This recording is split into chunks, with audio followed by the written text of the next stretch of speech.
The machine had never stopped breathing. That was the thought that followed her through every sleepless hour, every morning when exhaustion pressed against her eyes like physical weight, every moment when silence threatened to collapse into something unbearable. The ventilator beside her son's bed drew air in, released it, drew it in again, a rhythm so constant it had become the heartbeat of the apartment, the sound that defined whether the day ahead would be manageable or impossible.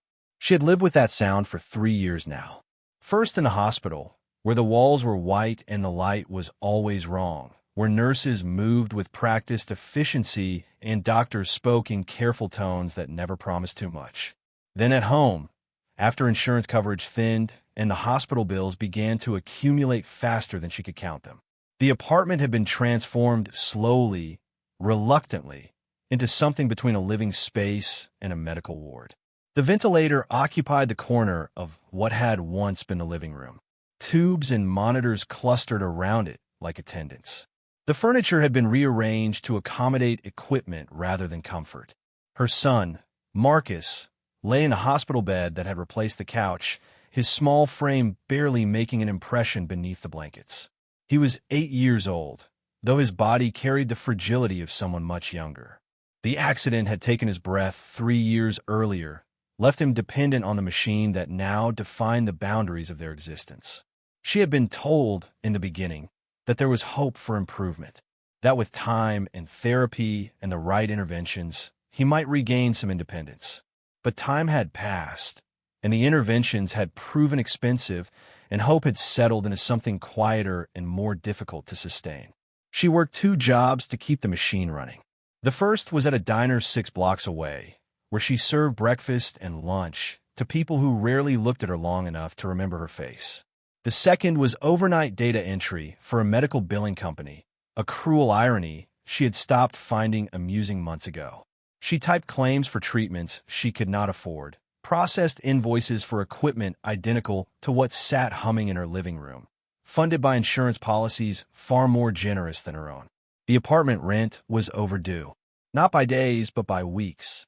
The notices had progressed from polite reminders to formal warnings to final demands printed on paper that felt heavier than it should.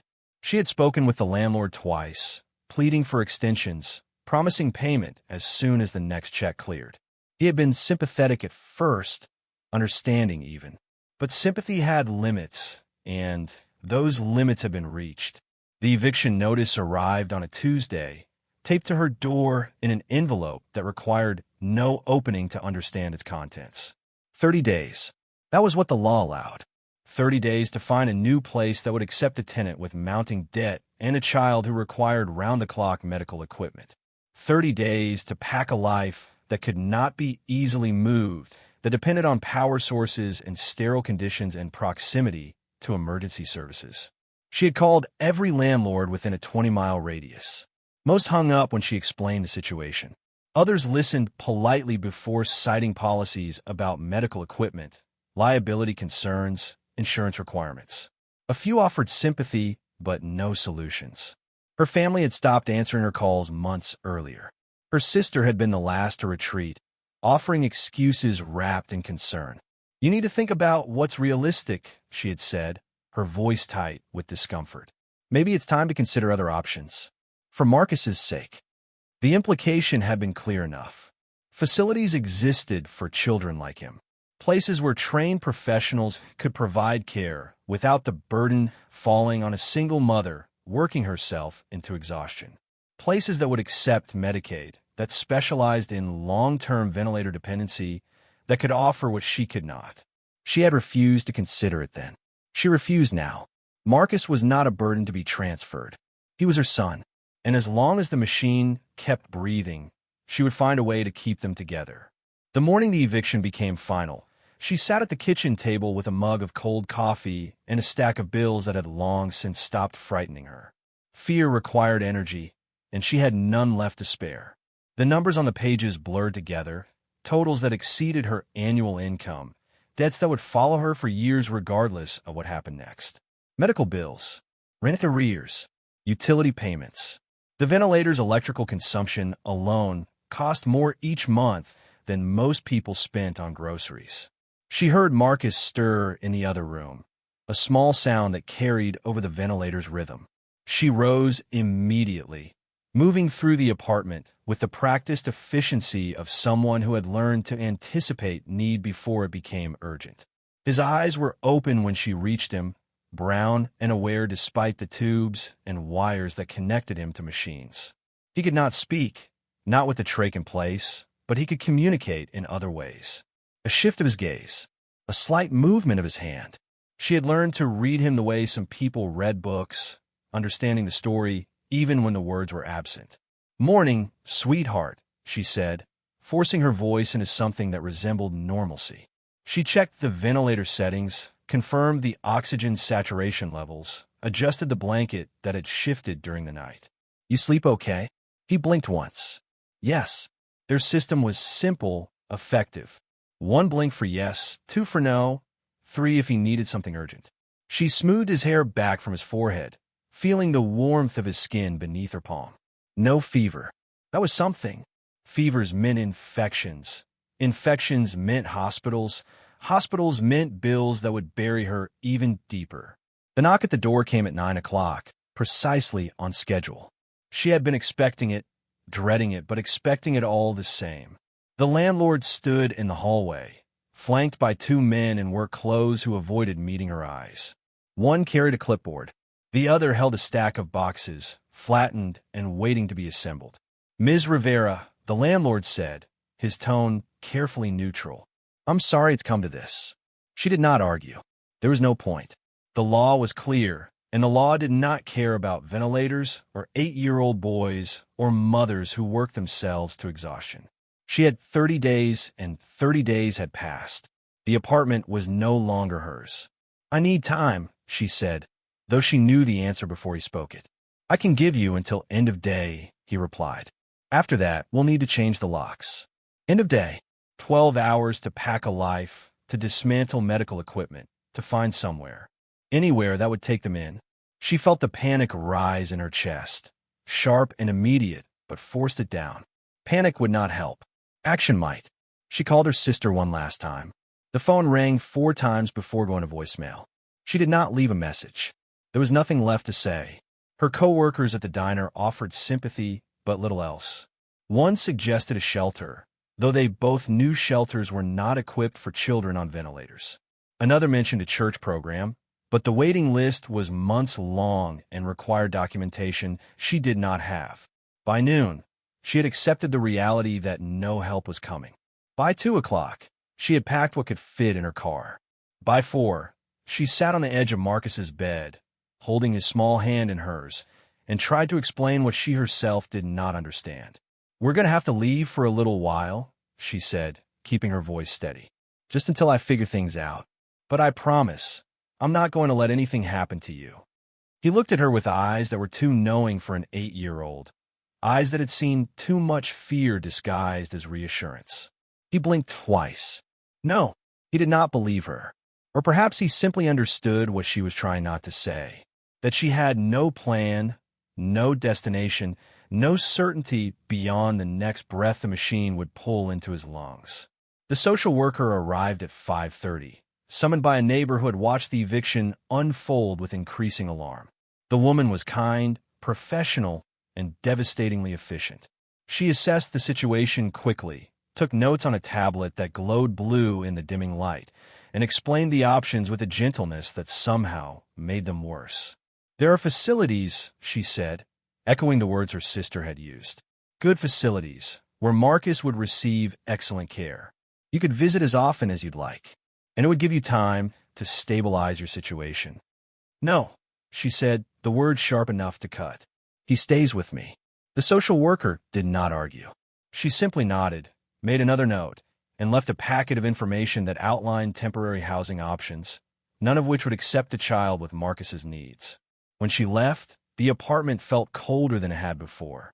She did not know how she would have learned about the oxygen factory, if not for the classified ad she found crumpled at the bottom of a box while packing. It had been torn from a newspaper weeks earlier, something she had glanced at and dismissed, then forgotten entirely. The paper was creased and stained, the text barely legible, but the words stopped her cold when she smoothed it flat against the kitchen counter. Industrial oxygen production facility. Foreclosed property. As is sale. $1 minimum bid. Estate liquidation. Contact for details. $1. The absurdity of it would have been laughable under different circumstances. Industrial facilities did not sell for $1 unless they were worthless, condemned, or hiding liabilities that far exceeded their value. She read the ad 3 times, trying to find the catch buried in the language. Foreclosed meant debt. As is meant damage. Estate liquidation meant someone had died, and their heirs wanted nothing to do with whatever was left behind. Still, the word oxygen caught her attention and would not let go. She looked at Marcus, at the ventilator, at the machines that kept him alive through careful regulation of the same element the ad mentioned so casually. An oxygen factory, a place that produced the very thing her son could not live without.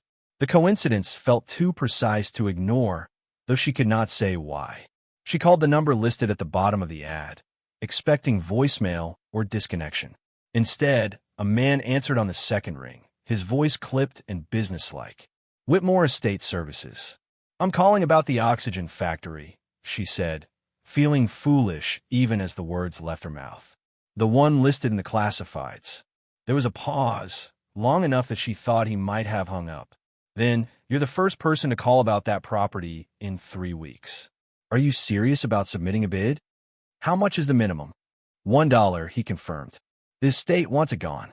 There are back taxes owed, environmental assessments required, structural concerns. It's being sold strictly as is. No warranties, no guarantees. You'd be taking on significant liability. What kind of liability? The facility hasn't operated in 15 years, he said. The equipment is outdated, possibly hazardous. The building needs work. The land may require remediation. Frankly, we've been trying to give it away for months. She should have hung up then. Should have recognized the offer for what it was, a trap disguised as an opportunity, a problem being transferred from one desperate party to another. But desperation had a way of narrowing options until even terrible choices looked like possibilities. Where is it? She asked. He gave her an address 40 minutes outside the city, in a part of the county she had never visited. Industrial zone, he explained. Isolated. No neighboring businesses. The previous owner had been a recluse, someone who valued privacy over profitability. When he died, the property had sat unclaimed for years before distant relatives hired the estate service to dispose of it by any means necessary. If you're interested, he continued, I can meet you there tomorrow. Show you the property. But I'll be honest with you, it's not worth much beyond the land, and even that's questionable. She agreed to the meeting before she could talk herself out of it. The appointment was set for 10 in the morning. She spent the rest of the evening in a haze of exhaustion and reckless hope, packing the remainder of their belongings while Marcus slept and the ventilator breathed for him. That night, she lay on the floor beside his bed, staring at the ceiling and trying to imagine what an abandoned oxygen factory might look like. She pictured rust and decay, equipment too old to be salvaged, spaces too dangerous to inhabit. She pictured herself walking through it, searching for something she could not name, some reason to believe that a $1 building could be anything other than a $1 mistake. She did not sleep. When dawn came, she rose stiff and aching, prepared Marcus for transport, and loaded the car with everything they had left. The ventilator fit in the back seat, secured carefully with straps and cushions. Marcus sat beside it in his wheelchair, his eyes tracking her movements with quiet attention. He did not ask where they were going. Perhaps he understood that she did not have an answer. The drive took 50 minutes through streets that grew less familiar with each mile. The city gave way to suburbs, then to stretches of undeveloped land marked by chain-link fences and faded industrial signage. The address led her to a narrow access road that curved between empty lots and overgrown fields. At the end of it stood a building that looked less like a factory and more like a monument to abandonment. The structure was low and sprawling, built from concrete and corrugated metal that had weathered into shades of gray and rust. Windows lined the upper portions, most of them cracked or missing entirely. A tall fence surrounded the property, its gate hanging open on broken hinges. Weeds had claimed the parking lot, pushing through cracks in the asphalt with relentless patience. A faded sign near the entrance read, "Whitmore Industrial Gases," in letters that had once been red but had faded to the color of old blood. She parked near the gate and sat for a moment, staring at the building. It looked exactly as worthless as she had feared. Worse, perhaps. The estate agent had not exaggerated. This was not a hidden gem waiting to be discovered. It was a liability, a burden, a structure that had outlived its purpose and was now slowly collapsing under the weight of its own irrelevance. A dark sedan pulled up behind her, and a man in a suit stepped out, carrying a leather folder and an expression of weary professionalism. He introduced himself as Mr. Whitmore, though he clarified immediately that he was not related to the original owner, just someone hired to clean up the mess. "You still want to look inside?" he asked, glancing at Marcus in the back seat. His gaze lingered on the ventilator, on the tubes and monitors, and something in his expression softened. "I should warn you, it's not exactly safe in there. Structural issues, possible asbestos, electrical systems that haven't been maintained in over a decade." "I want to see it," she said. He nodded, produced a set of keys, and led her toward the entrance. The front door was metal, heavy and warped, requiring effort to push open. Inside, the air was cool and stale, carrying the scent of dust and something vaguely chemical that made her nose itch. The interior was vast, far larger than it appeared from outside. High ceilings stretched overhead, supported by steel beams that showed signs of rust but remained intact. Concrete floors extended in all directions, marked by oil stains and the ghostly outlines of equipment that had long since been removed.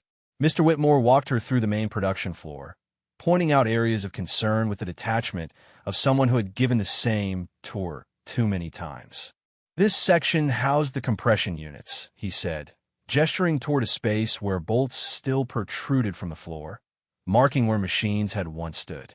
Over there was the filtration system. Most of the equipment was sold off or scrapped when the facility closed. She listened, but her attention was elsewhere. She noticed how the building was constructed, how the walls were reinforced with steel rather than relying solely on concrete, how the windows, though broken, were positioned to allow natural light without compromising the structure's integrity, how the space, despite its age and neglect, felt solid in a way that cheap construction never did. They moved deeper into the facility, through corridors lined with empty offices and storage rooms filled with debris. Mr. Whitmore continued his narration, listing problems as though reading from a script. Foundation cracks, roof leaks, outdated wiring. The cost of repairs would exceed the value of the building by magnitudes. Anyone who bought this place would be inheriting a money pit. She stopped listening when they reached a section at the rear of the building that looked different from the rest. The walls here were thicker, reinforced with additional layers of concrete and steel plating. A heavy door stood at the end of a short corridor, its surface unmarked except for a faded warning sign that cautioned about high-pressure systems and authorized personnel only. "What's back there?" she asked. Mr. Whitmore frowned, consulting the folder in his hands. "Storage, I think. Maybe a backup system." The inventory was never fully documented. The previous owner was not organized. He tried the door and found it locked. A different key was required, one that took him several minutes to locate among the dozens on the ring. When it finally opened, the hinges protested with a sound that echoed through the empty building. Beyond the door lay a narrow staircase descending into darkness. The air that rose from below was colder, drier, carrying a faint metallic scent that reminded her of the hospital. Mr. Whitmore hesitated, clearly reluctant to continue. "I don't think there's anything down there worth seeing," he said. "Probably just old tanks or equipment they couldn't sell." "I'd like to look," she said. He sighed, but did not argue. He produced a flashlight from his jacket and led the way down. The stairs were steep, the walls close on either side. The temperature dropped with each step, and the sound of their footsteps changed as they moved from concrete to something that absorbed noise rather than reflecting it. At the bottom, The flashlight beam swept across a space that stopped her cold. It was a room, not a storage area, not a forgotten corner of the facility. A room, deliberately constructed, carefully sealed, designed with a purpose that went far beyond simple utility. The walls were lined with steel panels, polished despite years of disuse. The ceiling was lower here, reinforced with beams that suggested structural independence from the building above. And along one wall, barely visible in the dim light, stood a door unlike anything else in the facility. It was vault-style, circular and heavy, the kind of door that belonged in a bank rather than an oxygen factory. The surface was smooth, unrusted, marked only by a wheel-style handle in the center and a series of locking mechanisms that gleamed faintly in the flashlight's beam. Mr. Whitmore stared at it, his professional detachment replaced by genuine surprise. "That's not in any of the documents I have." She stepped closer, her heart beating faster than the situation warranted. The vault door was out of place, absurd even, yet it stood there with undeniable solidity. Someone had built this. Someone had sealed it. And someone had gone to great lengths to ensure that whatever lay beyond it remained protected. "Can you open it?" she asked. He shook his head. "I don't have a combination. Hell, I didn't know this was here." The estate inventory never mentioned a vault. They stood in silence for a long moment, the flashlight beam fixed on the door. She felt a pull toward it, an irrational certainty that whatever waited beyond that barrier was connected to the reason she had been drawn here in the first place. The ad, the timing, the $1 price, none of it felt random anymore. Mr. Whitmore checked his watch. "Look, I have another appointment this afternoon. If you want to submit a bid, the paperwork is straightforward. But like I said, this place is more trouble than it's worth.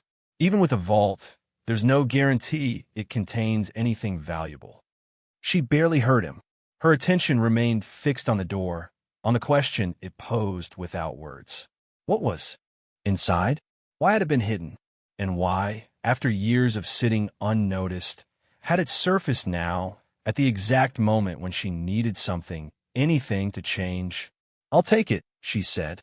He blinked, clearly surprised. "You understand the liabilities? The costs? The condition of the property?" "I'll take it," she repeated. He studied her for a moment, perhaps seeing something in her expression that discouraged further argument. Then he shrugged, opened the folder, and produced a single sheet of paper. The purchase agreement was startlingly simple. One page, a few signatures, a payment of $1 to be submitted within 24 hours. She signed without hesitation, her hand steady despite the enormity of what she was committing to. When it was done, Mr. Whitmore handed her a copy along with the keys to the property. "It's yours," he said, "for better or worse." She thanked him and watched as he climbed the stairs, his footsteps fading into the distance above. When she was alone, she turned back to the vault door, running her hand along its surface. The metal was cold beneath her palm, smooth and unyielding. She had no idea what lay beyond it. She had no certainty that it would solve anything. But standing there in the darkness, with her son waiting above in a car parked outside a building she now owned for the price of a cup of coffee, she felt the first stirring of something she had not allowed herself in months. Hope. It was fragile, reckless, and probably foolish. But it was there, persistent as the rhythm of the ventilator that kept Marcus breathing. And for now, that was enough. She climbed the stairs slowly, leaving the vault behind, but carrying the question of it with her. Outside, the factory stood exactly as it had when she arrived, weathered and silent and waiting. Tomorrow, she would return. Tomorrow, she would begin to search for answers. Tonight, she would find a way to keep them both alive long enough to see what those answers might be. She spent the first night in the factory because there was nowhere else to go. The apartment was locked, her belongings still inside, but inaccessible until she could arrange for storage she could not afford. The shelter she called refused entry when she explained Marcus's medical needs. The motels within her budget would not accept the ventilator's power requirements. So she returned to the building she now owned, the $1 purchase that had seemed like desperation disguised as opportunity, and tried to make it inhabitable for a single night. The main production floor offered the most space, but it was exposed, drafty, and lit only by moonlight filtering through broken windows. She chose instead one of the offices near the front entrance, a smaller room with a door that closed and walls that blocked some of the cold. The concrete floor was unforgiving, but she spread blankets salvaged from the car and positioned Marcus's bed as carefully as circumstances allowed. The ventilator required power. She had known that before arriving, had checked during the initial tour to confirm that electricity still flowed to the building. The grid connection remained active, though Mr. Whitmore had warned that the account was scheduled for disconnection within days unless someone assumed responsibility for payment. She located an outlet that still functioned, tested it with a lamp from the car, and plugged in the machines that kept her son alive. The sound of the ventilator filled the office, echoing off bare walls in a way that made the rhythm seem louder than it was. Marcus lay still beneath the blankets, his eyes open but unfocused, exhaustion etched into features too young to carry it. She sat beside him, holding his hand, whispering reassurances she was not certain she believed. "We're going to be okay," she said. "I know this looks bad right now, but I'm going to figure it out. I promise." He blinked twice. "No, or perhaps I don't believe you." She could not tell anymore. Sleep came in fragments, interrupted by unfamiliar sounds and the constant awareness that they were alone in a structure that groaned and settled like something alive. She woke repeatedly to check the ventilator, to ensure Marcus was breathing, to confirm that the night had not brought collapse or disaster. When dawn finally arrived, pale light creeping through grimy windows, she felt older than she had the day before. She prepared breakfast from supplies packed in a cooler, food that would not last beyond another day. Crackers, peanut butter, juice boxes meant for children. Marcus could not eat solid food, his nutrition delivered through a feeding tube that required supplies she would need to refill soon. She administered his medication, checked his vitals, and tried to project a calm she did not feel. The factory looked worse in daylight. Details that had been obscured by shadow now revealed themselves with unforgiving clarity. Water damage stained the ceilings. Graffiti marked walls in the sections accessible from outside. Debris littered corners, remnants of the building's operational past, mixed with evidence of trespassers who had come and gone over the years. She walked the perimeter with Marcus in his wheelchair, the ventilator battery providing temporary mobility. She assessed the space not as it was, but as it might become if she could summon resources she did not have. The structure was solid despite its neglect. The roof leaked in places but had not collapsed. The walls stood firm. With work, with investment, with luck, it could be made livable. But work required tools. Investment required money.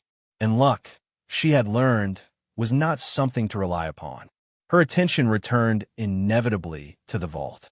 She descended the stairs again, this time with a flashlight of her own, leaving Marcus upstairs where the air was warmer. The door waited as it had before, circular and impassive, its combination unknown and its contents a mystery that pulled at her with increasing urgency. She examined the locking mechanism more closely in the light.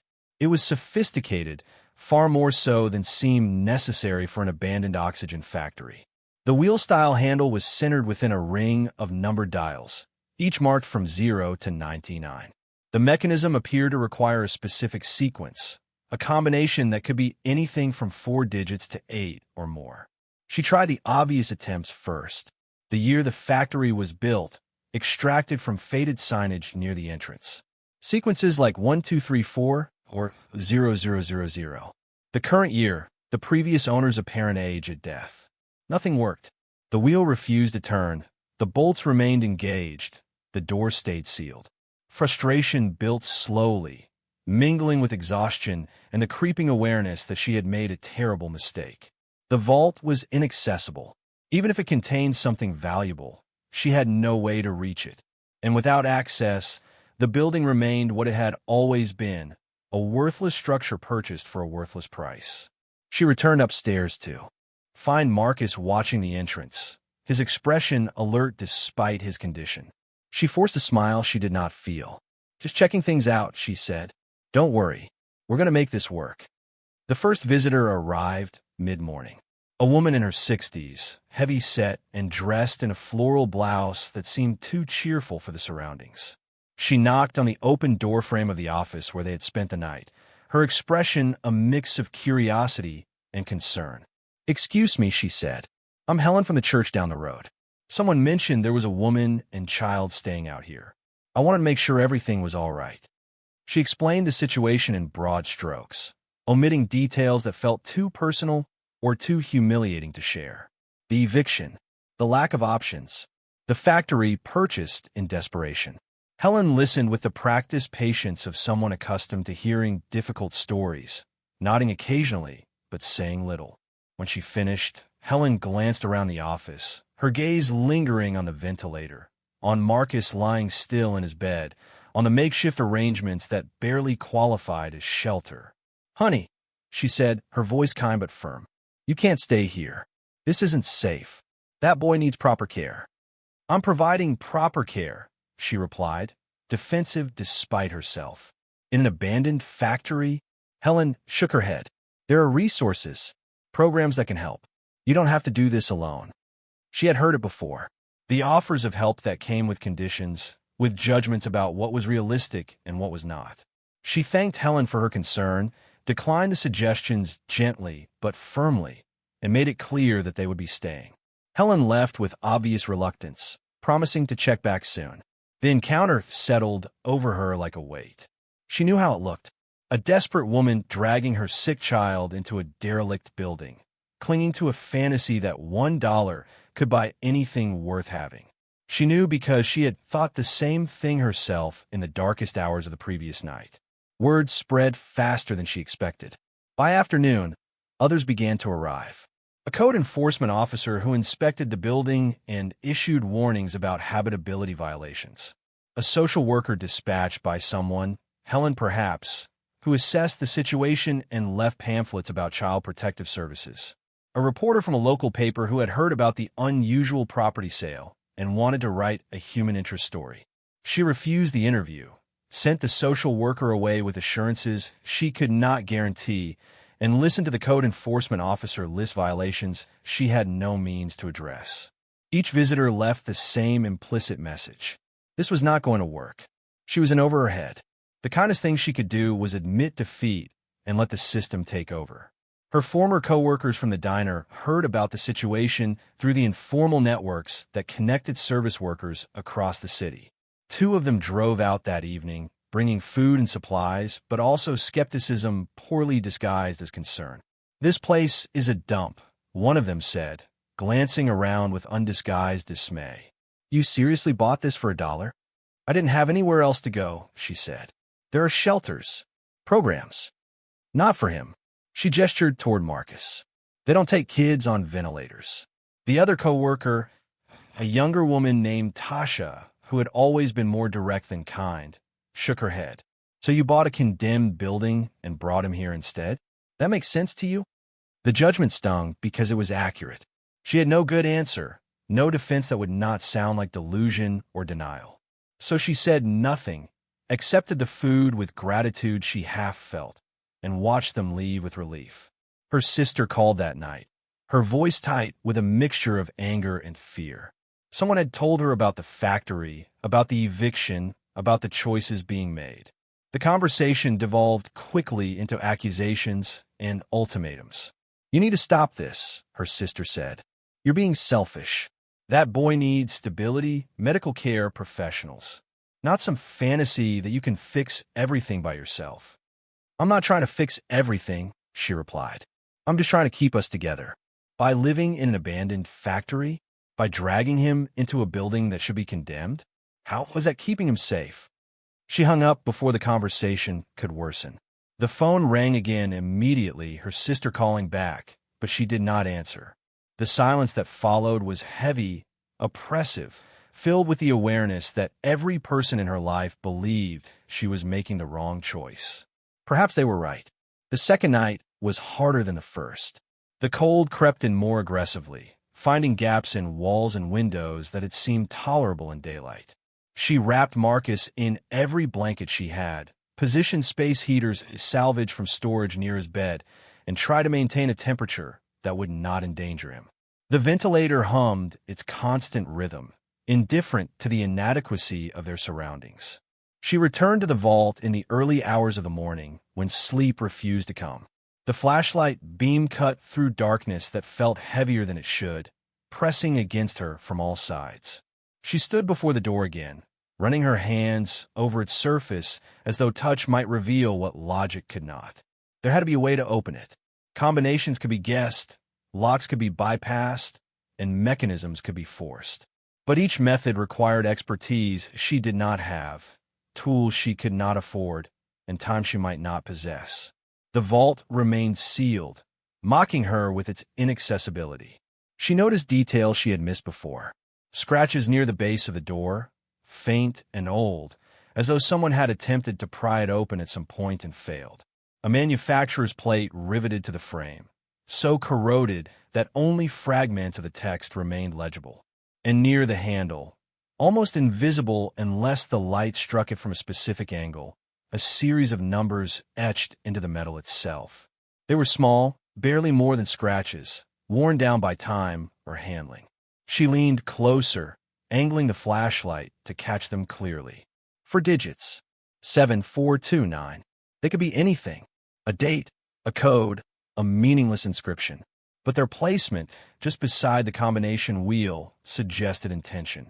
She spun the dials carefully, entering the sequence. 7, 4, 2, 9. The wheel resisted at first, then turned with a smoothness that sent her pulse racing. She continued, following the motion through to completion, and heard a sound from within the door. A click, muted but distinct, as though something deep inside the mechanism had released. Her hands trembled as she gripped the wheel and pulled. The door did not open, not yet, but the resistance changed. It was no longer locked. Whatever had held it sealed for years had given way. She needed leverage. She returned upstairs, moving quietly to avoid waking Marcus, and searched through the debris scattered across the factory floor. She found a length of pipe, heavy and solid, and carried it back down to the vault. Using it as a lever against the wheel, she pulled with all her strength. The door moved. Slowly, grudgingly, with a sound like grinding stone, it swung outward. The air that emerged was cold and stale, carrying a scent that reminded her of paper and metal, and something faintly organic that she could not identify. She stepped back, letting the flashlight beam sweep into the space beyond. The vault was smaller than she expected, no more than 10 feet across, its walls lined with steel shelving. And on those shelves, stacked with meticulous care, were boxes. Dozens of them, uniform in size and shape, sealed with tape that had yellowed but not failed. She stepped inside, her breath shallow, her heartbeat loud in her ears. The first box she opened contained cash. Not loose bills, but stacks bound with rubber bands, organized by denomination. Hundreds, 50s, 20s, all old but intact. She counted quickly, her hands shaking, and estimated at least $20,000 in that single container. The second box held the same. The third as well. She stopped counting individual stacks and began to calculate totals, her mind struggling to process the numbers. If each box contained 20,000, and there were dozens of boxes, then the vault held not thousands but hundreds of thousands. Perhaps more. But it was the boxes on the lower shelves that stopped her cold. These were different, heavier, their contents shifting slightly when she lifted them. She opened one carefully, peeling back tape that cracked under her touch, and found herself staring at something she did not immediately recognize. Bonds. Government bonds, corporate securities, investment certificates. All neatly organized, all bearing dates decades old, all issued in denominations that made the cash seem trivial by comparison. $10,000, $50,000, $100,000 per certificate. She rifled through them, her hands moving faster, her breath coming in short gasps. The numbers compounded impossibly. 50 boxes of cash at $20,000 each would be $1 million. But the bonds, if they were still valid, if they had matured with interest over the decades they had sat untouched, could be worth exponentially more. 10 million. 50 million. The math spiraled beyond her ability to calculate with certainty. She sank to the floor, surrounded by boxes, and tried to process what she was seeing. This was not a forgotten stash. This was a fortune, deliberately hidden, carefully preserved, and left to wait for reasons she could not fathom. The previous owner, the reclusive man who had valued privacy over profitability, had not merely owned an oxygen factory. He had owned this, and now it was hers. The implications unfolded slowly, too large to grasp all at once. The eviction no longer mattered. The bills no longer mattered. The judgments and warnings and pitying looks no longer mattered. She had stumbled into something that changed everything, not through skill or luck, but through desperation that had driven her to the one place no one else wanted to be. She climbed the stairs in a daze, leaving the vault open behind her. Marcus was awake when she reached the office, his eyes tracking her movements with quiet attention. She knelt beside his bed, taking his hand in hers, and for the first time in months allowed herself to cry. Not from despair, not from exhaustion, but from the overwhelming, impossible realization that they were going to survive. "We're okay," she whispered. "We're going to be okay." He blinked once. Yes, and for the first time, she believed it. The morning after discovering the vault's contents, she did not immediately tell anyone. The knowledge sat inside her like something too large to carry alone, but too dangerous to share. She moved through the factory in a fog of disbelief, checking and rechecking the vault as though the boxes might vanish if she looked away too long. They remained, solid and real, stacked in their meticulous arrangement. She needed verification. Cash was straightforward, but the bonds required expertise she did not possess. Were they still valid? Had they matured? Could they be redeemed? Or had time and legal complications rendered them worthless? The questions multiplied faster than she could organize them. Her first call was to a bank. She explained that she had inherited financial documents and needed guidance on how to proceed. The representative, polite but clearly busy, suggested she bring the materials to a branch where specialists could review them. The nearest location was 40 minutes away, the same distance she had driven to reach the factory initially. She could not leave Marcus alone, and taking him meant transporting the ventilator, which meant ensuring she would not be gone long enough for the battery to fail. She calculated timing obsessively, packed supplies with the precision of someone preparing for surgery, and loaded the car with a single box of bonds chosen at random from the vault. The drive felt longer than it was.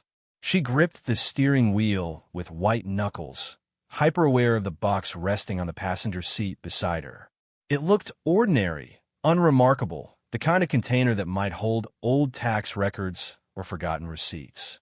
She had sealed it again with fresh tape to avoid drawing attention, but the weight of it seemed to announce itself regardless. At the bank, she waited in a quiet office while a financial advisor examined the contents. The woman was in her 40s, dressed in a suit that spoke of experience and authority. She handled the bonds carefully, comparing serial numbers against databases on her computer, making notes with a pen that moved faster as she worked. The silence stretched. She tried to read the woman's expression, but found only professional neutrality, the kind of face that revealed nothing until it needed to. Finally, the advisor looked up. "Where did you get these?" The question carried weight, unspoken implications hovering beneath the words. She explained again about the factory, the estate sale, the vault discovered by chance. The advisor listened without interrupting, her gaze steady and assessing. "These bonds are legitimate," she said slowly. "Very old, but legitimate. Most of them have matured, with accumulated interest." She paused, consulting her notes. A single bond here, issued at $50,000 in 1975, would be worth approximately $320,000 today. The number hung in the air between them. She tried to calculate, to multiply that figure by the number of bonds in the box by the number of boxes still waiting in the vault, but her mind stalled before reaching a conclusion. "How many bonds are in this box?" she asked.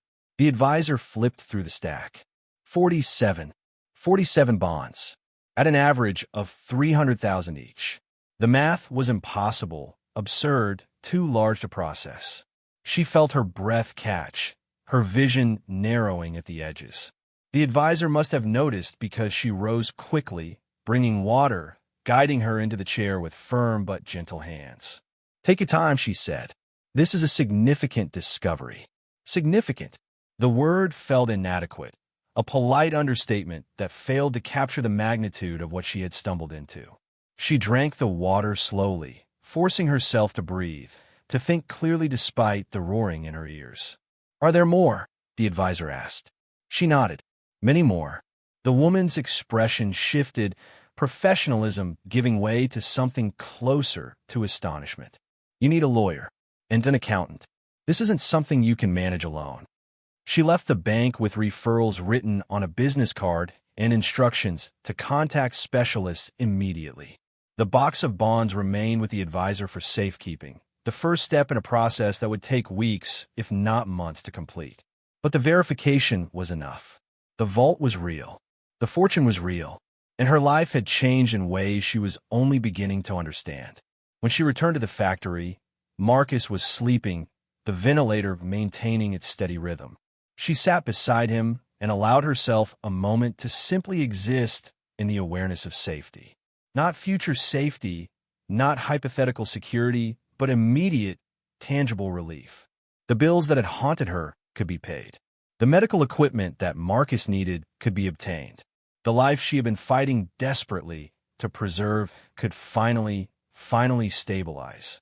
But relief was complicated by fear. She thought of Helen's visit, of the social worker's assessment, of the code enforcement officer's warnings. She thought of how quickly judgment had formed around her choice to stay in the factory, how easily people had dismissed her as delusional or neglectful. What would they say when they learned the truth? Would they celebrate her luck? Or would they question how a woman like her had come to possess such wealth? The question nagged at her throughout the afternoon. She had done nothing wrong. The property was legally hers, purchased through proper channels, documented and recorded. The vault had been part of that property, its contents no different legally than old equipment or scrap metal. Yet she could not shake the feeling that revelation would invite complications she was unprepared to handle. Her sister called again that evening. The conversation began with the same accusations as before, the same insistence that she was endangering Marcus, that she needed to accept help from people who knew better. She listened for a while, letting the familiar refrains wash over her, until a break in the monologue allowed her to speak. "I'm not giving him up," she said, "and I'm not leaving the factory." "Then you're insane," her sister snapped. "You're living in a condemned building with a sick child, and you're too stubborn to admit you made a mistake." She could have ended the call there, could have hung up and let the judgment stand unchallenged. But something in her, emboldened by the knowledge of what waited in the vault, refused to remain silent. "The building isn't condemned," she said calmly, "and we're going to be fine." "Fine? You're delusional." "Maybe, but we're staying." The call ended shortly after, her sister's frustration palpable even through the phone. She set the device aside and felt a strange sense of liberation. Let them think what they wanted. Let them judge. None of it mattered anymore. The third night in the factory passed more easily than the first two. She had purchased supplies with some of the cash from the vault, careful to avoid drawing attention by spending too much at once. Space heaters, blankets, food that did not require refrigeration. Small comforts that made the office feel less like a temporary shelter and more like a place where they might actually stay. Marcus seemed more alert that evening, his eyes brighter, his responses to her questions more immediate. She wondered if he sensed the shift in her demeanor, the absence of the fear that had been her constant companion for months. Children understood more than they were given credit for. Perhaps he knew, in whatever way his limited communication allowed, that something fundamental had changed. She read to him from a book salvaged from the car, a story about a boy who built a flying machine from scraps and soared above his city. Marcus watched her face as she read, his attention unwavering. When she finished, he blinked once. Yes, he had liked it. Or perhaps he was telling her something else, something about belief in impossible things. The calls from the bank resumed the following morning. More questions, more requests for documentation, more assurances that the process was moving forward. She hired a lawyer on the advisor's recommendation, a man who specialized in estate and financial matters. He listened to her story with the same careful neutrality the advisor had shown, taking notes, asking pointed questions, ensuring he understood the full scope of what she had discovered. The previous owner, he said, did he have heirs? Anyone who might contest the sale? She did not know. Mr. Whitmore had mentioned distant relatives, people who wanted nothing to do with the property. But distant could mean many things. Relatives who lived far away. Relatives who had been estranged. Relatives who might suddenly develop interest if they learned what the property actually contained. The estate sale was legal, the lawyer assured her. You purchased the property as is, unless fraud can be proven, which seems unlikely given the circumstances. The contents of the vault belong to you. Unless fraud can be proven. The qualifier lingered. She had done nothing fraudulent, but the situation invited suspicion simply by virtue of its improbability.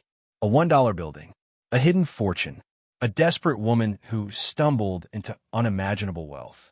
The story sounded too convenient, too much like the kind of fairy tale that reality rarely offered. The lawyer continued. That said, we should move carefully. Liquidating this amount of wealth will take time. There are tax implications, reporting requirements, legal procedures. If you try to rush, you'll invite scrutiny that could complicate everything. She agreed. Patience, she had learned, was the only strategy left to her. She had survived this long on borrowed time and stubborn will. She could survive a few more weeks while paperwork crawled through bureaucratic channels. But patience required energy, and energy was something she was running low on. The factory remained cold at night, uncomfortable during the day, and fundamentally unsuited for long-term habitation. She needed to make improvements, but improvements required contractors, inspections, permits. Every official interaction was another chance for someone to ask questions she was not ready to answer. She decided to start small, repairs that she could manage herself or with minimal help. She hired a handyman recommended by Helen from the church, an older man named Ray who asked few questions and worked efficiently. He patched the roof, replaced broken windows, and installed locks on doors that had stood open for years. The building began to feel more secure, less like a ruin and more like a structure with potential. Ray noticed the vault door during one of his trips to the basement. He stood at the bottom of the stairs, staring at it with open curiosity. That's something you don't see every day, he said. What's inside? Nothing important, she lied. Old equipment, I think. He accepted the answer without pressing, though his gaze lingered on the door a moment longer than necessary. She felt a flicker of anxiety. How many other people would notice? How many would wonder? How long before someone's curiosity became suspicion? Word of the factory purchase had spread beyond the immediate neighborhood. A local news station ran a brief segment on the property sale, framing it as a feel-good story about a struggling mother trying to make a better life. The reporter did not mention the vault, but she mentioned everything else. The eviction, the sick child, the desperate purchase of a $1 building. The piece aired during the evening news, and within hours her phone began to ring with calls from people she had not spoken to in years. Some offered congratulations. Others offered help. A few offered judgment, thinly disguised as concern.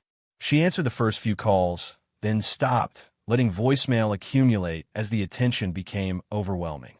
Her former landlord saw the news segment. He called to apologize, to explain that he had not known things were so dire, to suggest that perhaps there had been a misunderstanding about the eviction. She listened politely and said nothing. The apology felt hollow, motivated more by embarrassment than genuine regret. The social worker returned, prompted by the news story and concerned about whether the factory was truly a safe environment for Marcus. She conducted another assessment, her questions more pointed this time, her skepticism evident. But she found nothing actionable. The ventilator was functioning properly. Marcus's medical needs were being met. The building, while unconventional, was no more dangerous than countless other living situations she had encountered.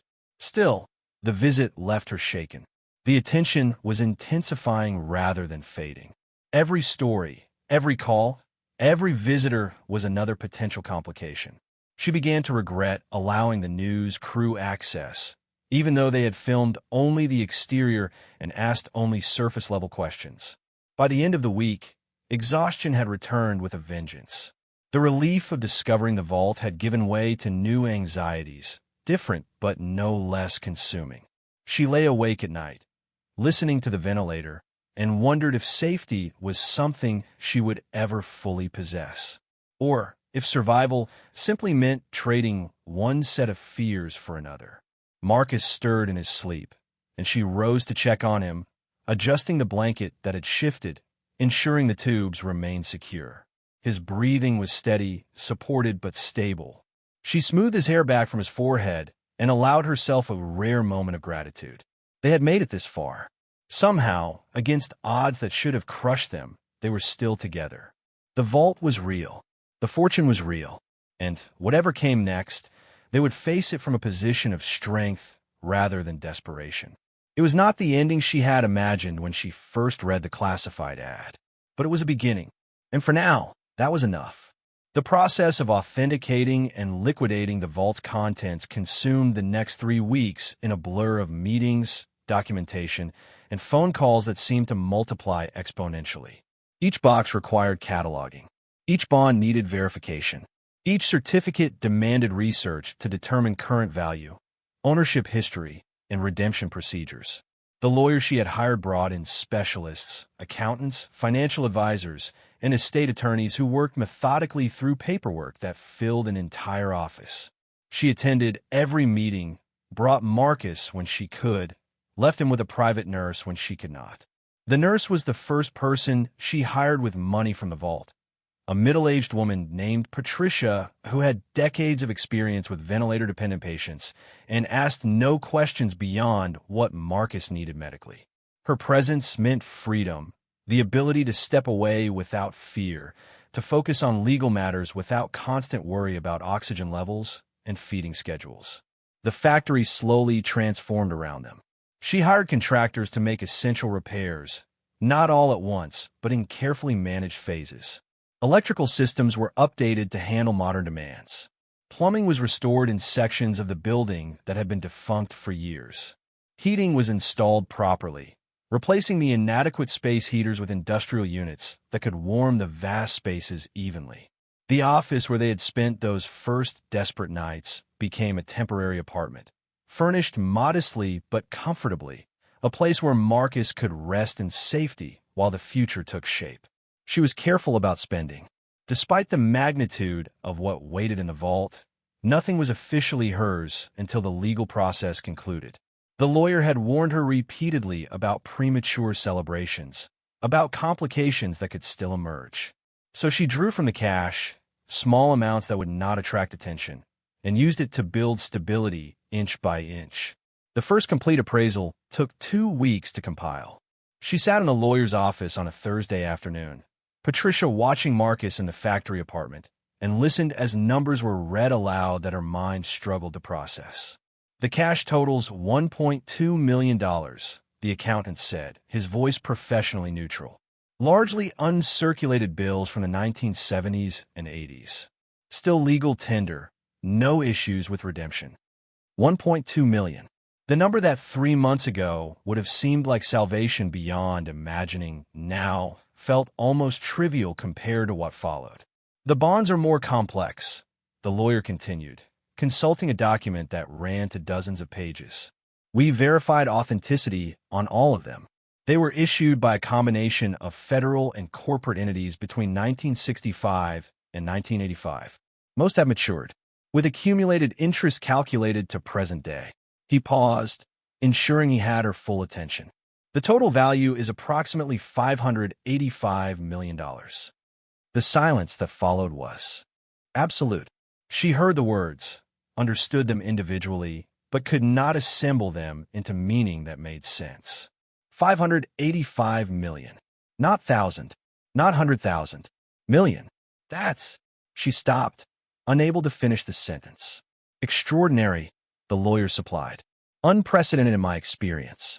The previous owner appears to have been systematically investing and storing these securities for decades. We found documentation suggesting he withdrew from active business operations sometime in the late 1970s and spent the following years converting assets into bonds that he then sealed in the vault. Why, she asked. Why would someone do that? The lawyer shrugged. Paranoia, distrust of banks, fear of government oversight. We may never know definitively. What matters for your purposes is that the documentation is clean. The bonds were purchased legally, stored privately, and are now yours by right of property ownership. $585 million. The number echoed in her mind during the drive back to the factory, during dinner with Marcus, during the long night when sleep refused to come. She had known the vault contained wealth.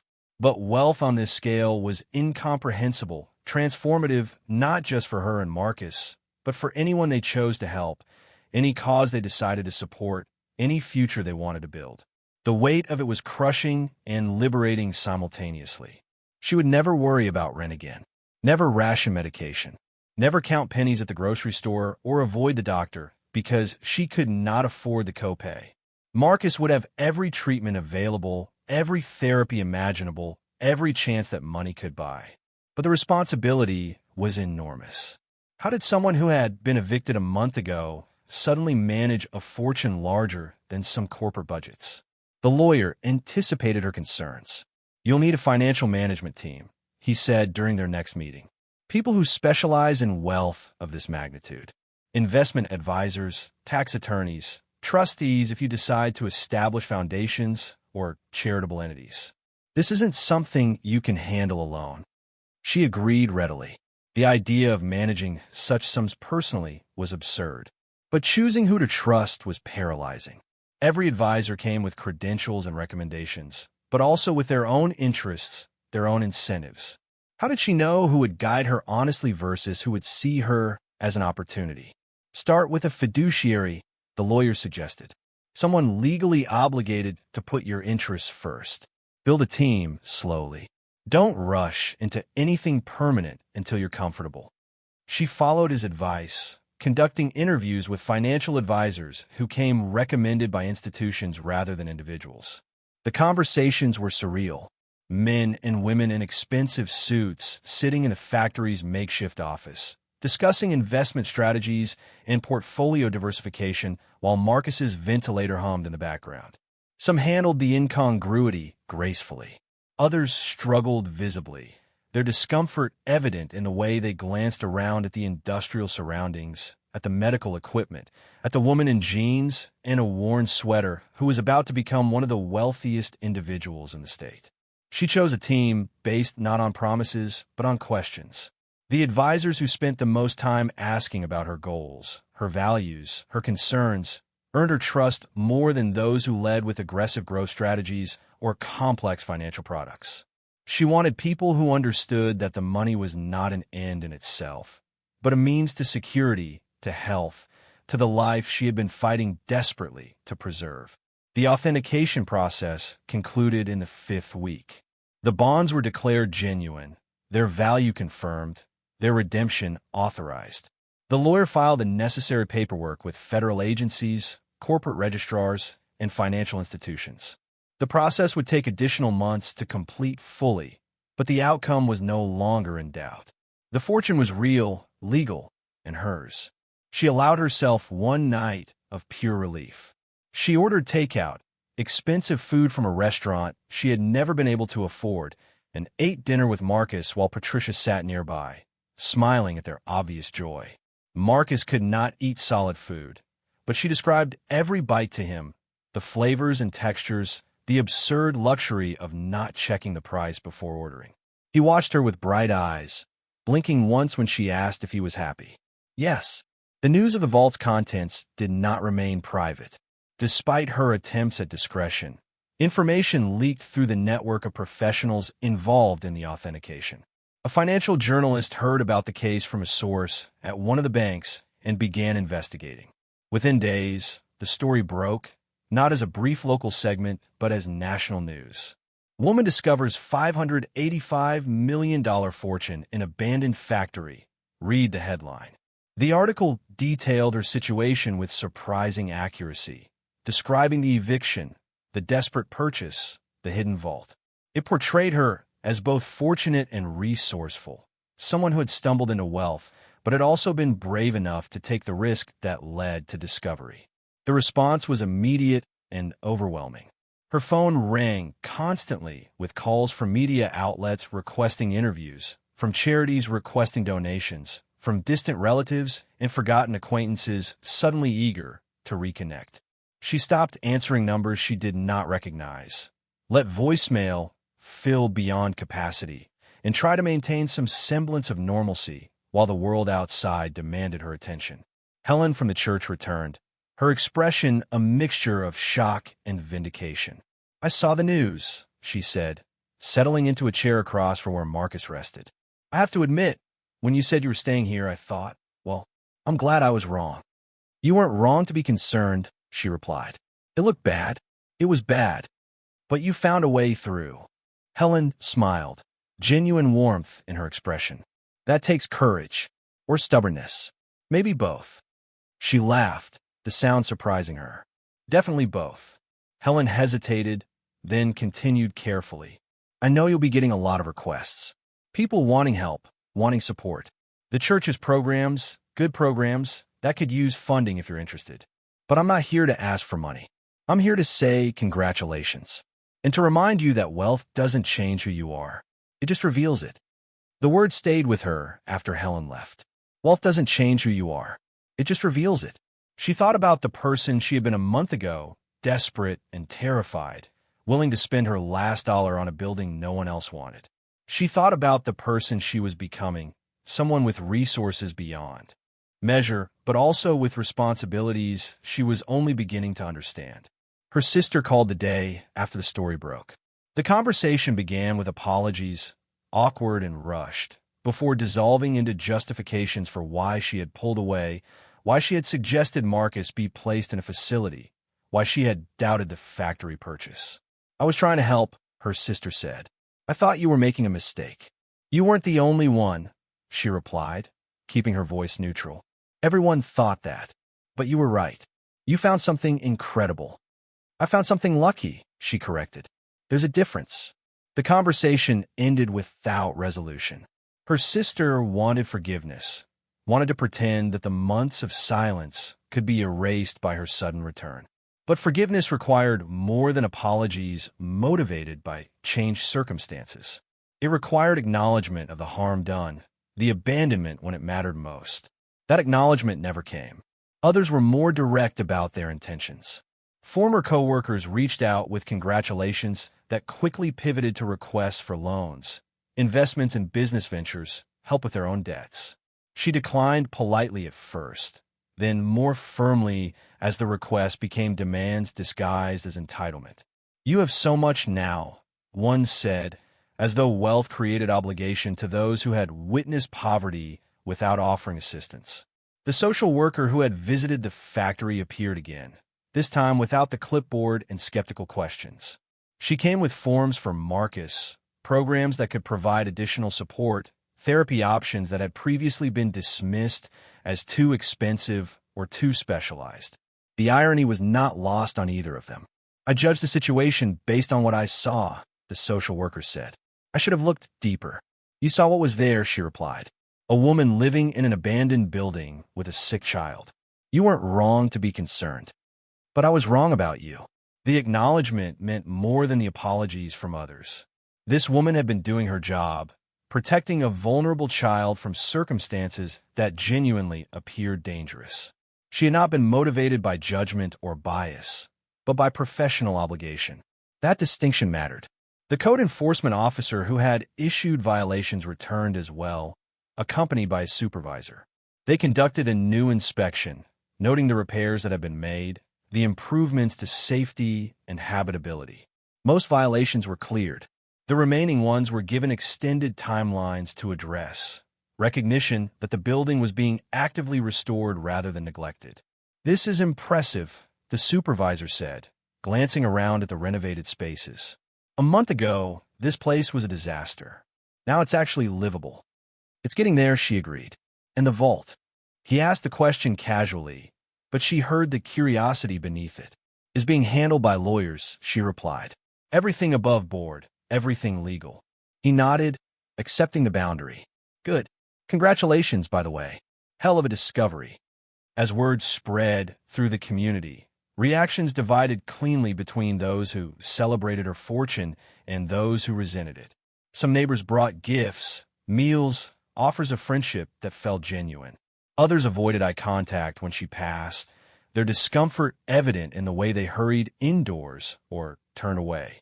Wealth, she learned, made people uncomfortable in ways that poverty did not. Poverty invited pity, which was easy to give and easy to dismiss. Wealth invited envy, which was harder to acknowledge and harder to resolve. She received letters, dozens of them, from strangers across the country. Some shared their own stories of hardship, of medical debt, of children with conditions similar to Marcus's. They asked for help not as demands, but as desperate pleas, parent to parent, human to human. These letters broke her heart more than the entitled requests from distant relatives. These were people genuinely suffering, reaching out to someone who had somehow escaped the trap they remained caught in. She could not help everyone. The recognition was painful but necessary. Even $585 million had limits, especially when taxes and legal fees consumed a significant portion.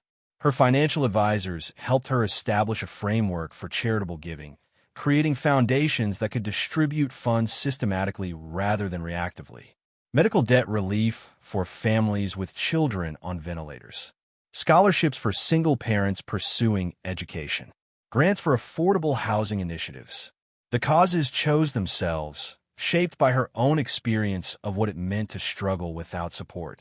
But she also had to protect herself and Marcus. The advisors were explicit about this. Publicizing her charitable work would invite even more requests, more scrutiny, more pressure. Some wealthy individuals lived entirely in the public eye, their philanthropy a performance. Others operated quietly, their generosity known only to those who directly benefited. She chose the latter, preferring privacy to recognition. The factory continued its transformation. What had begun as desperate repairs became deliberate renovation. She hired architects to assess the structure's potential, to design spaces that balanced industrial character with residential comfort. The main production floor was divided into sections. Part remained open, a vast communal area with high ceilings and natural light from restored windows. Another section became private apartments, spaces designed for long-term living. She kept the office where they had spent those first nights, preserving it as a reminder of where they had started. The vault remained in the basement, empty now, but intact.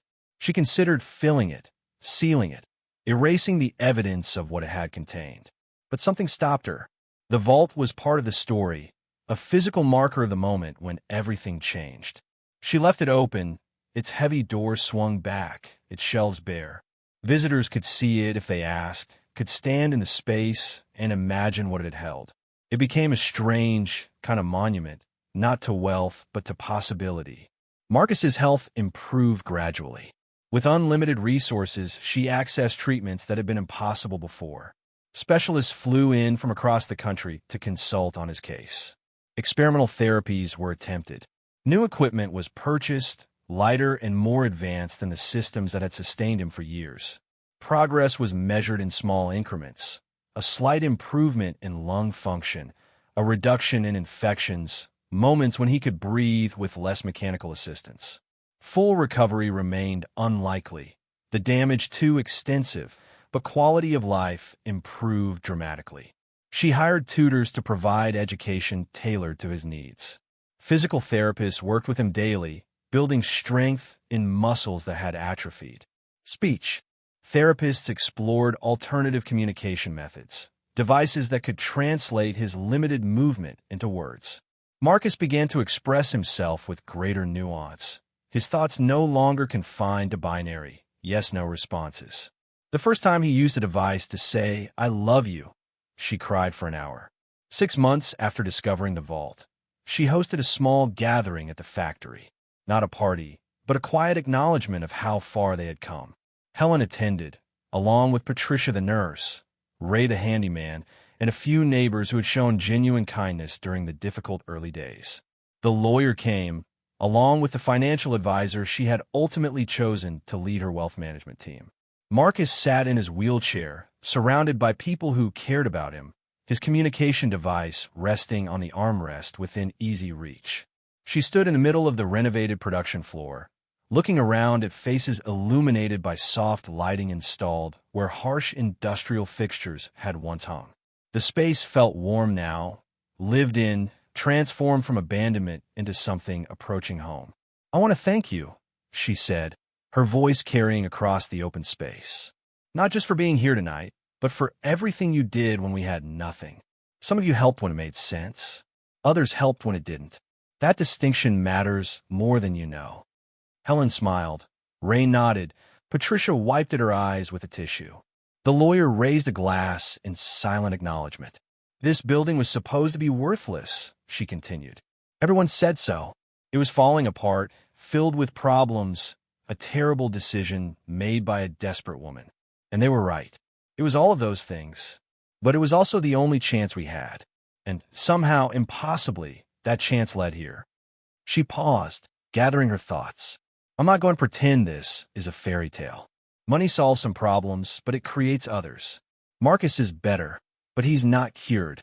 The factory is livable, but it's still an old industrial building with decades of wear. We're safe, but safety isn't the same as certainty. Life is still complicated. It's just complicated in different ways." Marcus used his device, then the synthetic voice cutting through the quiet. "We're together." She looked at him, her son who had endured so much, who had remained patient through circumstances no child should face, and felt her throat tighten. "We're together," she agreed. "That's what matters." The gathering continued for another hour, conversations flowing easily, laughter punctuating the evening. When people began to leave, they did so with embraces and promises to return.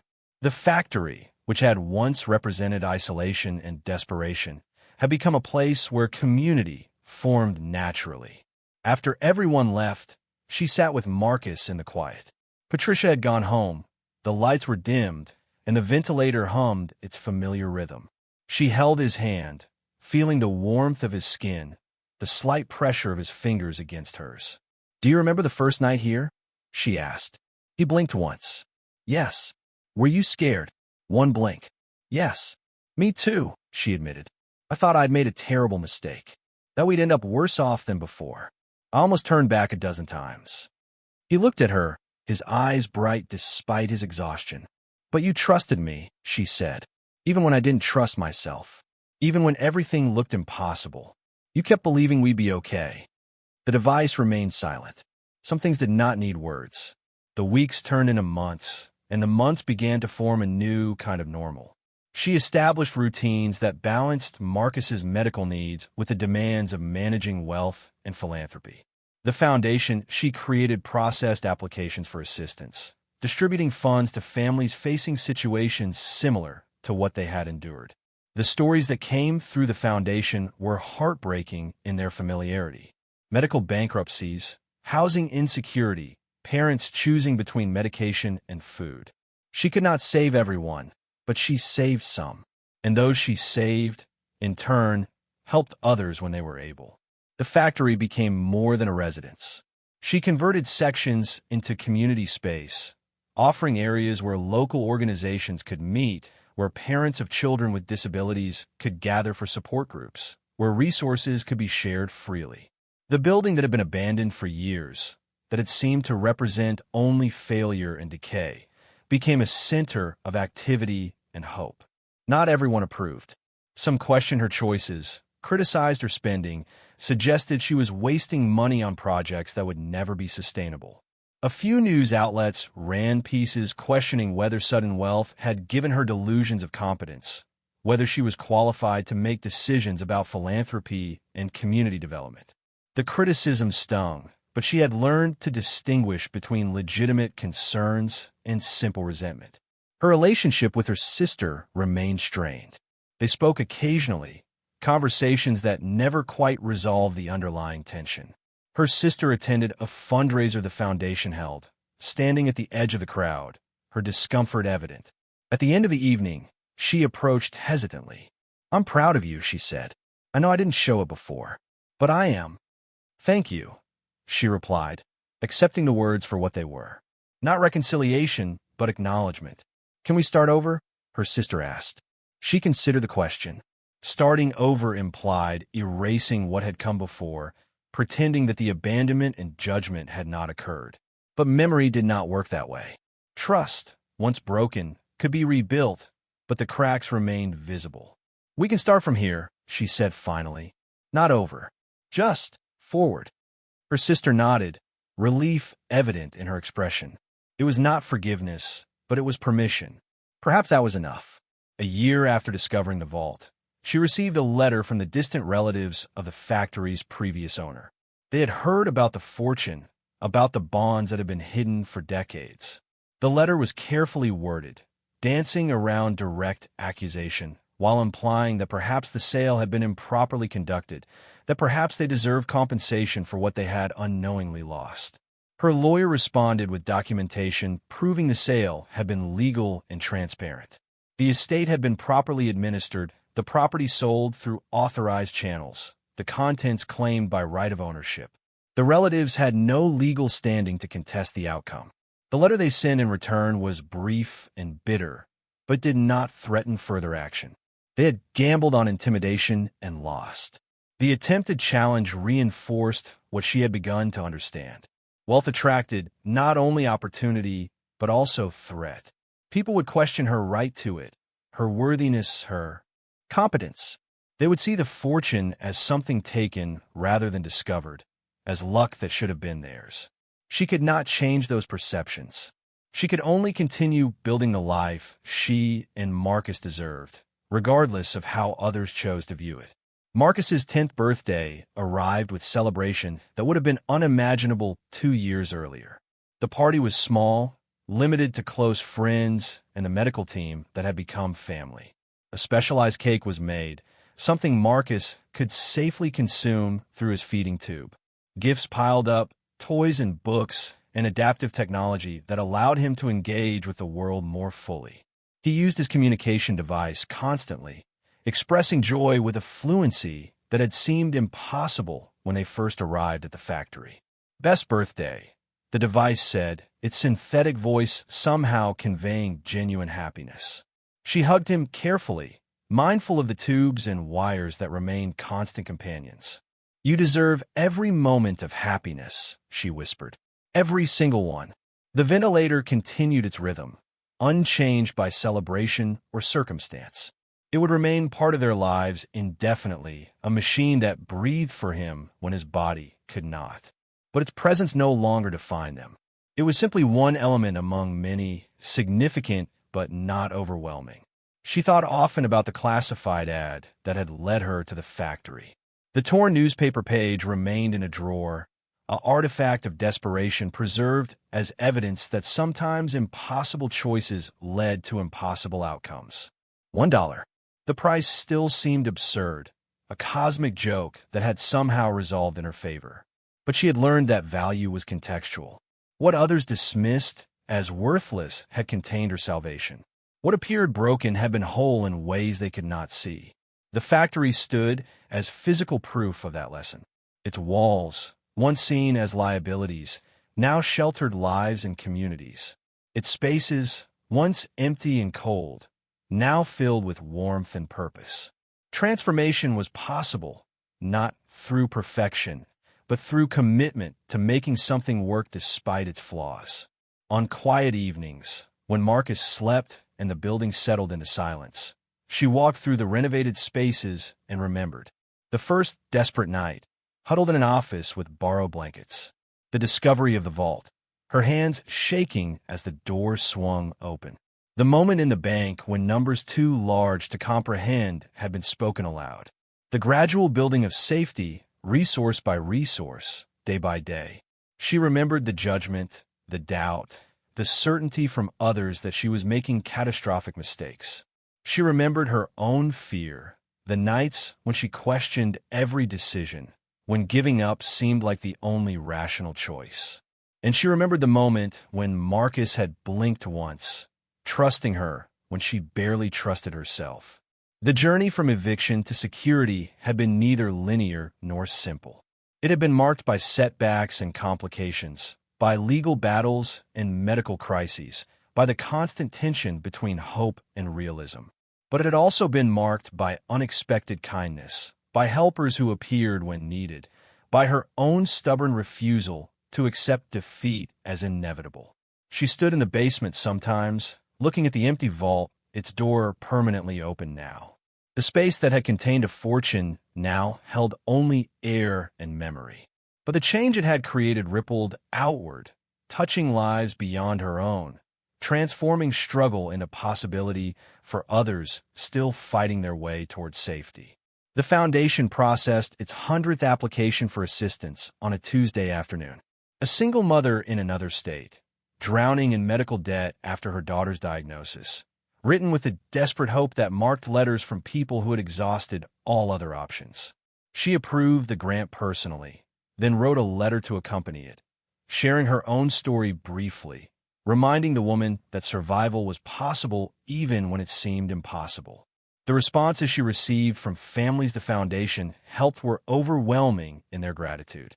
Some sent photographs, images of children smiling in hospital beds, of parents who could finally sleep without the weight of impossible debt. Others sent simple thank you notes, words inadequate to express relief, but trying anyway. She kept them all, filing them carefully, reading them when doubt crept in about whether her wealth was being used properly.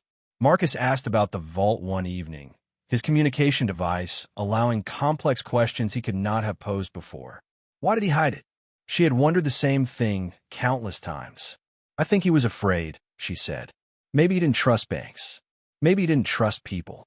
Maybe he thought the world was going to end and wanted to be prepared. Was he right about the world ending? No, but maybe about not being able to trust everyone. People are complicated. They can be kind and cruel, generous and selfish, sometimes all at once. Marcus considered this, then typed slowly. You trust people. Some people, she corrected. Not everyone. But I learned that closing yourself off completely isn't protection. It's just another kind of prison.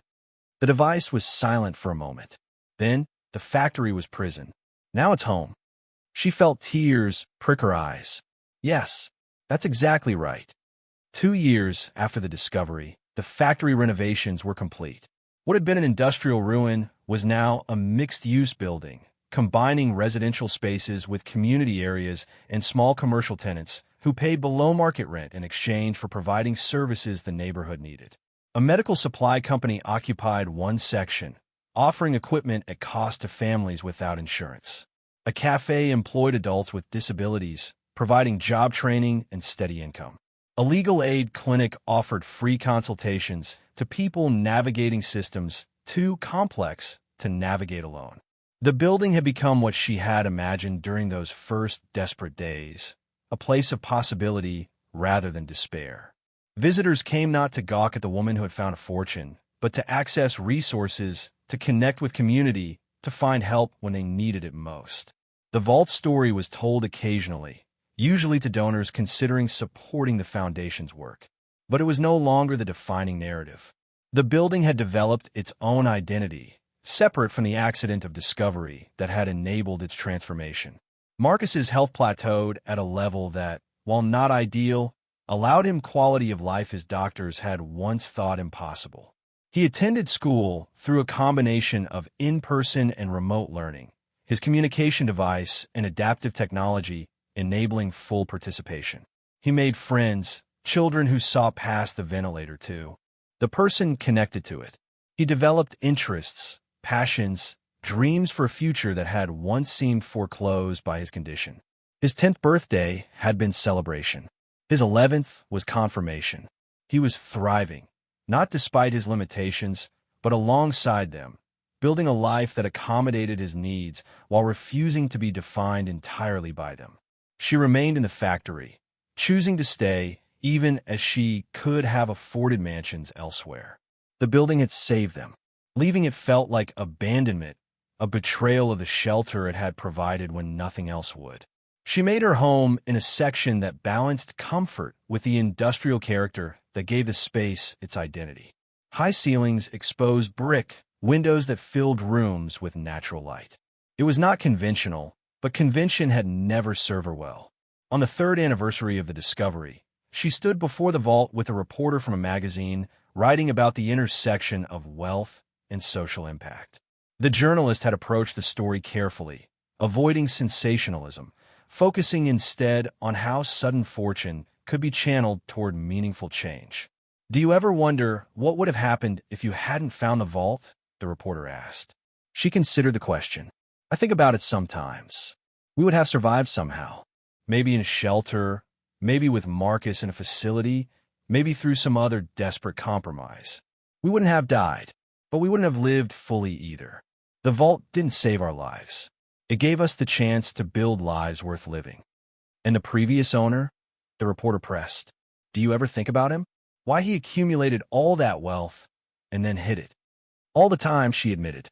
"I researched him, learned what I could. He was brilliant in his way, successful, but deeply isolated. He trusted machines more than people, systems more than relationships. He built this fortune and then locked it away where it couldn't help anyone, including himself. I think that's the real tragedy. Not that he hid the money, but that he never found a way to use it for anything meaningful." "And you have." She glanced around at the building, at the activity visible through windows and doorways. "I'm trying. Some days I succeed, some days I fail. But at least it's being used. At least it's moving through the world, changing things, helping people. Money that sits locked away might as well not exist." The article, when it published, was fair and thoughtful. It mentioned the vault, but focused more on the foundation, the community programs, the philosophy of wealth as responsibility rather than privilege. It generated renewed interest in the foundation's work, bringing new donors and volunteers, expanding the reach of programs already in place. She received a letter a week after publication from a woman in her 80s, a former neighbor of the factory's previous owner. The letter was handwritten, careful script on paper that spoke of a generation less comfortable with digital communication. "I knew Thomas Whitmore," the letter began. "Not well, but enough to understand him slightly. He was a kind man in his youth, generous even. But something happened, I never learned what, that changed him. He withdrew, stopped trusting, stopped connecting. By the end, he was completely alone. I visited once toward the end of his life and asked why he had isolated himself so completely. He said that people always disappointed him, always wanted something, always saw him as a resource rather than a person. I told him that by cutting everyone out, he was ensuring that loneliness, guaranteeing the very thing he feared. He didn't respond, but I think he knew I was right. I'm glad his fortune found someone who understood that wealth without connection is just another form of poverty. He would have hated knowing how his money was being used, all that community and sharing and human connection he spent years avoiding. But maybe in some small way, he would have been glad that something good came from what he built." She kept the letter, filing it with the others that had shaped her understanding of the journey. Thomas Whitmore remained a mystery, but the outline of his story was clear enough. A man who built fortune but lost connection, who protected himself so completely that protection became imprisonment. She was determined not to repeat his mistakes. Marcus asked her once what she would tell her younger self, the version sitting in that apartment facing eviction, holding the classified ad in trembling hands. "I'd tell her to trust her instincts," she said. "Even when everyone else says you're wrong. Even when the choice seems impossible. Sometimes the only way forward is through the door everyone else is too afraid to open." Would she listen? Probably not, she admitted with a laugh. I was too scared to trust myself back then.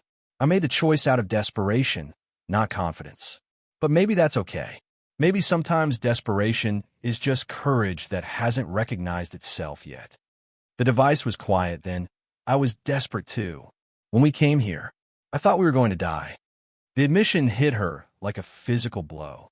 She had known Marcus was aware of the severity of their situation, but hearing him articulate it was different. "I'm sorry," she said, her voice thick. "I'm so sorry you had to be that scared. Don't be sorry. You saved us. The vault saved us. No, the device insisted. You did. You took the risk. You opened the door. The vault was just metal and paper. You were the one who decided we were worth fighting for. She pulled him close, careful of the tubes and wires, and let herself cry.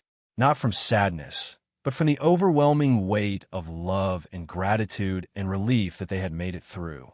The factory continued to evolve. New programs launched, others ended as needs changed. The foundation expanded, opening satellite offices in other cities, helping families in situations similar to what they had faced. The work was never finished, never perfect, always complicated by the messy realities of human need and systemic failure. But it was work worth doing, purpose that gave meaning to wealth that could have been squandered on excess.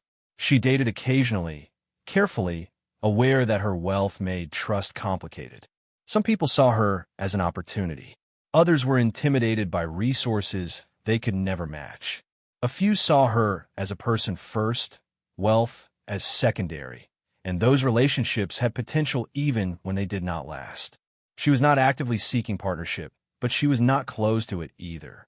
Life had taught her that good things often appeared when least expected, in forms she had not anticipated. Marcus continued to grow, to learn, to build a life that was uniquely his. The ventilator remained, would likely remain indefinitely, but it was no longer the defining feature of his existence.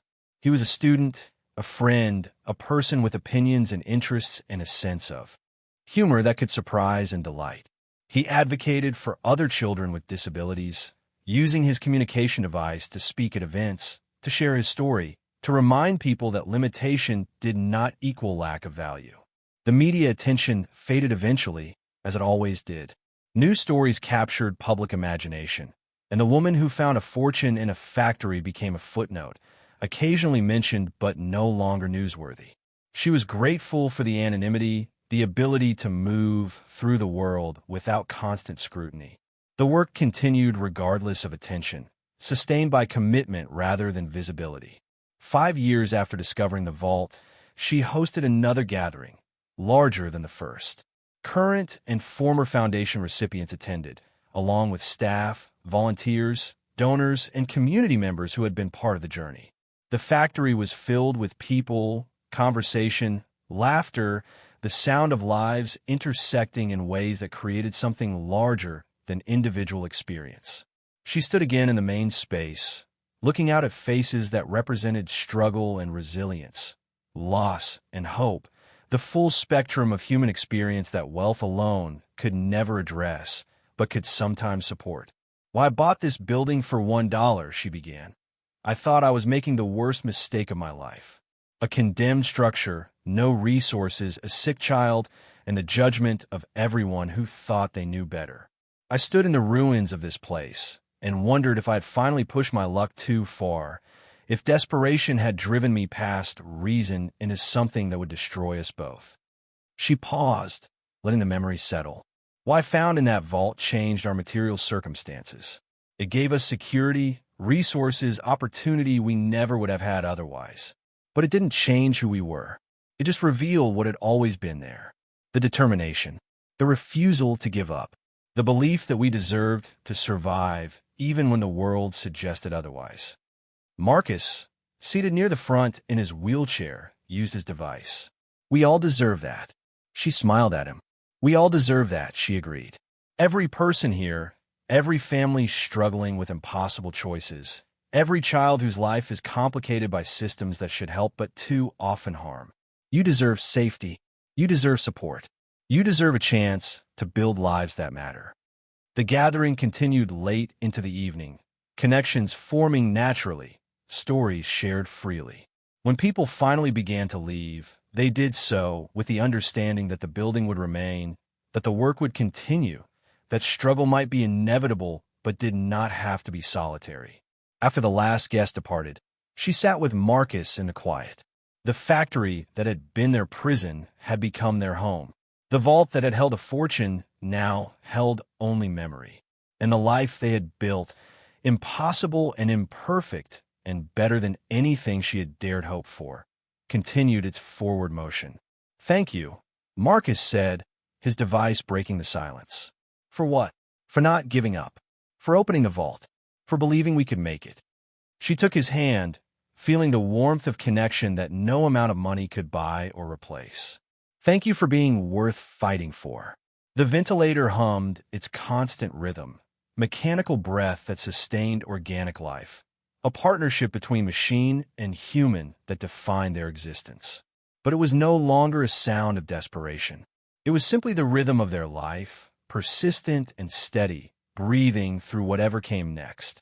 The factory stood solid around them, its walls transformed from barriers to shelter, its spaces filled with purpose rather than abandonment. The story of what happened here would continue to be told, adapted, interpreted. Some would focus on the fortune, others on the transformation. A few would understand that the real story was simpler and more profound than either. It was about a person who refused to accept that worthlessness was destiny, who took the risk everyone else avoided, who opened a door no one else would touch.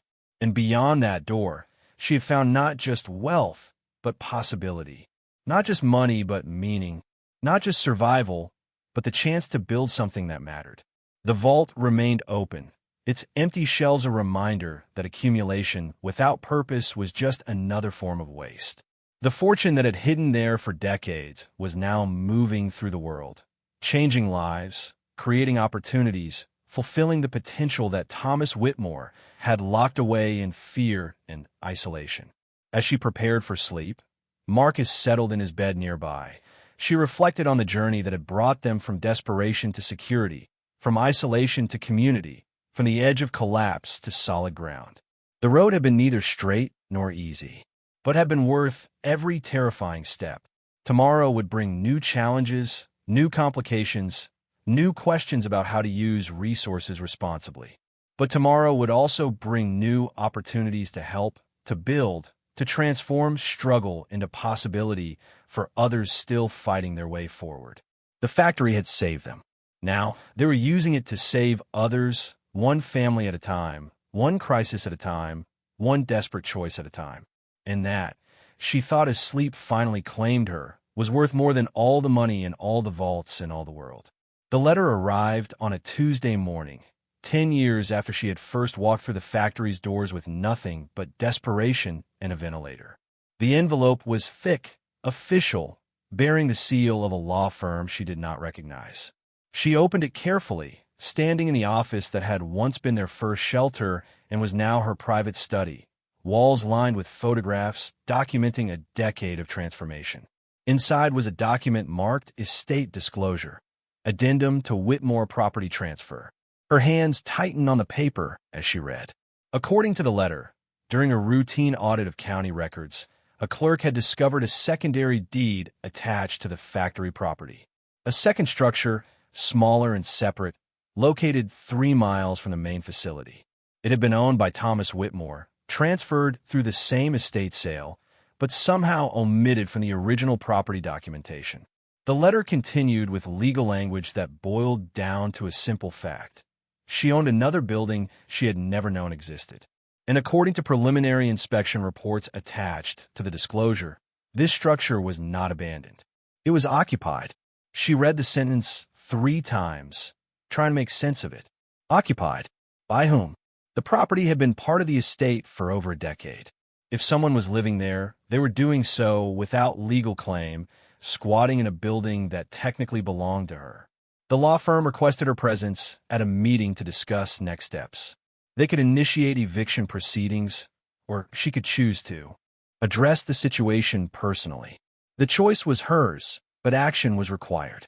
She thought immediately of her own eviction, of the landlord who had stood in her doorway with workers ready to change the locks.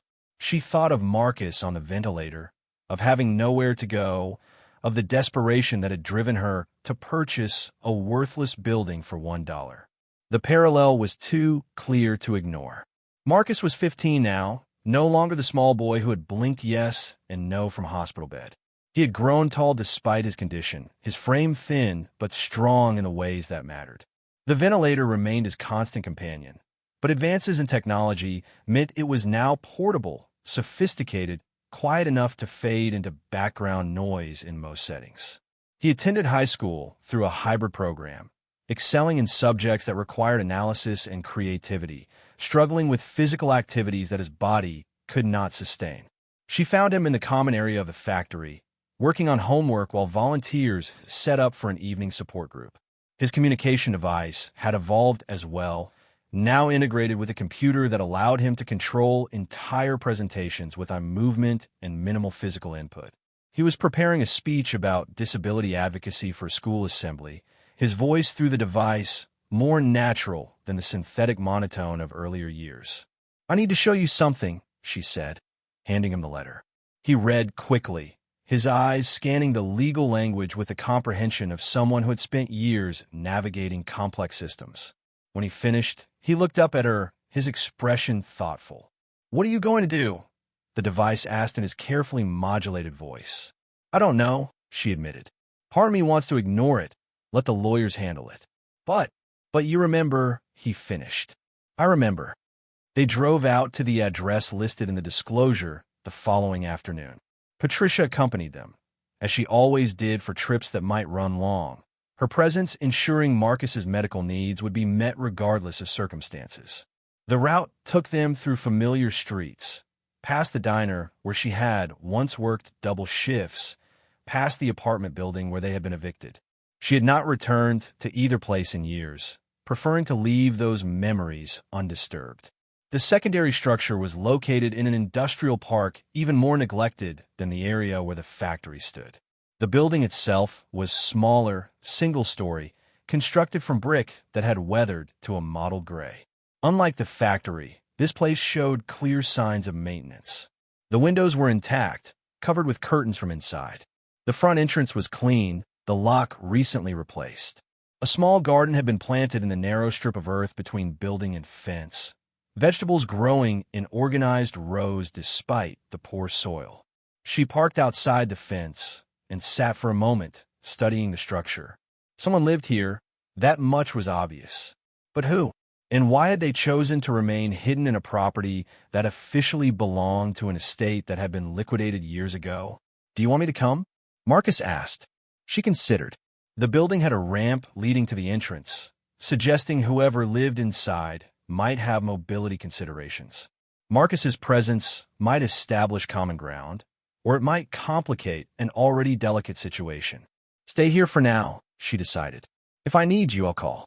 She approached the entrance slowly, aware that she was technically trespassing on her own property. The contradiction was not lost on her. She knocked, 3 firm strikes against metal that echoed through the building's interior. Silence stretched. Then, the sound of movement, careful and deliberate. Locks disengaged, one after another. The door opened a crack, revealing a woman perhaps 10 years older than herself, her face marked by sun and time, her eyes sharp with wariness. "Can I help you?" the woman asked, her tone polite but guarded. "My name is Maria Rivera," she said. "I received a letter from a law firm saying that I own this property. I didn't know that until yesterday." The woman's expression shifted through several emotions in quick succession. Surprise, resignation, and something that might have been relief. "I wondered when this would happen," she said quietly. She opened the door wider. "You should probably come in." The interior was spare but organized. A single large room served as living space, kitchen, and bedroom, divided by furniture placement rather than walls. Medical equipment occupied one corner, not a ventilator, but oxygen tanks and a breathing apparatus that suggested respiratory issues. A workbench near the window held tools and materials for making jewelry, small pieces in various stages of completion scattered across its surface. "I'm Claire," the woman said. "I've been living here for 6 years. I knew it wasn't exactly legal, but the building was empty and I didn't have anywhere else to go." The story that emerged over the next hour was familiar in its broad strokes, different only in details. Claire had lost her housing after a lung disease forced her to leave her job. Medical expenses consumed her savings. Family help evaporated when it became clear her condition was chronic rather than temporary. She had discovered this building while looking for temporary shelter, found it unlocked and apparently abandoned, and moved in with the intention of staying only until she found something better. But better never came, Claire said. And the building was solid. It had electricity, water, everything I needed. I started paying the utilities under a false name, maintaining the property, trying to earn it somehow. I sell jewelry at craft fairs, make enough to cover basic expenses. I've been putting money aside every month, thinking that if someone ever showed up claiming ownership, I could offer to pay back rent. She gestured to a lockbox on a shelf, its surface covered with stickers showing months and years. There's about $18,000 in there. It's not enough to cover 6 years of rent at market rate, but it's what I have. Maria felt the weight of decision pressing down on her. This was her property legally, but Claire had made her home through necessity. Eviction would be within her rights, but would replicate the trauma she herself had experienced. Yet allowing Claire to remain without formal agreement created liability, risk, complications she was not certain she wanted to assume. "Why didn't you reach out?" she asked. "If you knew the property had been sold, why not contact the new owner?" Claire's laugh was bitter. "And say what? Hi, I'm illegally occupying your building. Please don't throw me out." I've learned that asking for mercy usually just speeds up the consequences. The words resonated uncomfortably. Maria thought of her own reluctance to ask for help, the way pride and fear had isolated her even when she desperately needed support. She thought of Thomas Whitmore, who had accumulated massive wealth while cutting himself off from every human connection that might have given that wealth meaning. "I need to think about this," she said finally, "but I'm not going to evict you today. Give me some time to figure out what makes sense." Claire's relief was palpable. "Thank you. I know I don't have a right to ask for anything, but thank you." As Maria returned to the car, Marcus watched her approach with obvious curiosity. She climbed into the driver's seat and sat for a moment, hands on the wheel, staring at the building. "What did you find?" he asked. "Someone like us," she replied. "Someone who took shelter in a place no one else wanted because they had no other choice." The drive back was quiet. Patricia asked no questions, respecting the silence. Marcus occasionally glanced at his mother, reading the tension in her posture, the way her grip on the steering wheel tightened whenever they stopped at a light. That evening, she called a meeting with her advisory team. The lawyer, the financial advisor, and the foundation director joined her in the factory's conference room, a space that had once been part of the production floor, but now served as headquarters for the various projects she supported. She explained the situation with the secondary property, with Claire, with the $18,000 saved in hopeful preparation for a confrontation that had finally arrived. The lawyer immediately began outlining options, his professional instinct to protect her interests against potential liability. "You need to formalize the arrangement or terminate it," he said. "Having an unauthorized occupant creates legal exposure. If she's injured on the property, you could be held responsible. If she damages something, you have no recourse without a formal lease." "What if I don't want to charge rent?" Maria asked. The lawyer frowned. "Then you're providing free housing, which has its own tax implications. And without a formal agreement, you have no way to set boundaries, no way to address problems if they arise." The financial advisor added his perspective. "From a purely economic standpoint, the property has minimal value. It's in a declining industrial area.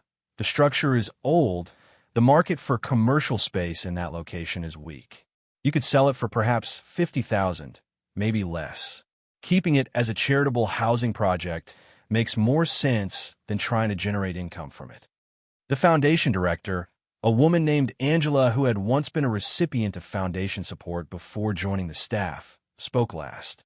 "What does your gut tell you?" Maria considered the question. Her gut told her that Claire's situation was not an accident, not a random coincidence. It was a pattern repeating, an echo of her own experience reflected in someone else's struggle. The universe, if such things could be attributed to the universe, seemed to be presenting her with a choice that carried weight beyond the practical considerations her advisors were outlining. "I want to help her," Maria said, "but I want to do it right. Not just let her stay out of sympathy, but create something sustainable." Angela nodded. "Then let's design a program. Use the property as a pilot for transitional housing. Claire becomes the first resident in a formal program with clear terms. We provide housing and support while she stabilizes her health and income. When she's ready, she transitions to permanent housing, and someone else takes her place. The idea took shape quickly once the framework was established. The secondary property would become the foundation's first transitional housing unit, offering one-year leases to individuals displaced by medical crises. Residents would pay minimal rent, whatever they could afford, with the foundation covering the difference. Support services would be provided, help finding employment, navigating medical systems, accessing resources that might lead to permanent stability. Claire would be the pilot resident, her 6 years of illegal occupancy converted retroactively into a success story rather than a violation. The $18,000 she had saved would be returned to her as seed money for the next phase of her life, proof that her discipline and hope had been valid rather than futile. Maria returned to the secondary property a week later with a formal proposal. Claire read through the documents carefully, her hands shaking slightly as she processed what was being offered. Not eviction, not even grudging permission to remain, but legitimacy. Recognition that her struggle mattered, that her dignity deserved protection. "Why are you doing this?" Claire asked, her voice thick with emotion. Maria thought about the question. She could have explained about the foundation, about her philosophy of wealth as responsibility, about the pattern she had recognized between Claire's situation and her own. But the truth was simpler and more personal than any of that. "Because 10 years ago, someone could have helped me and didn't," she said. "And I've spent every day since trying to be different from the people who looked at my situation and decided it was too complicated, too risky, too much trouble." "You're not complicated. You're a person who needs help. That's all the reason I need." Claire signed the agreement with tears streaming down her face. The formalization process took several weeks, during which the property was inspected, brought up to code, and officially designated as foundation housing. Claire participated in the renovations, her knowledge of the building's quirks proving invaluable. The relationship shifted from landlord-tenant to something more collaborative, a partnership in creating a model that could be replicated for others.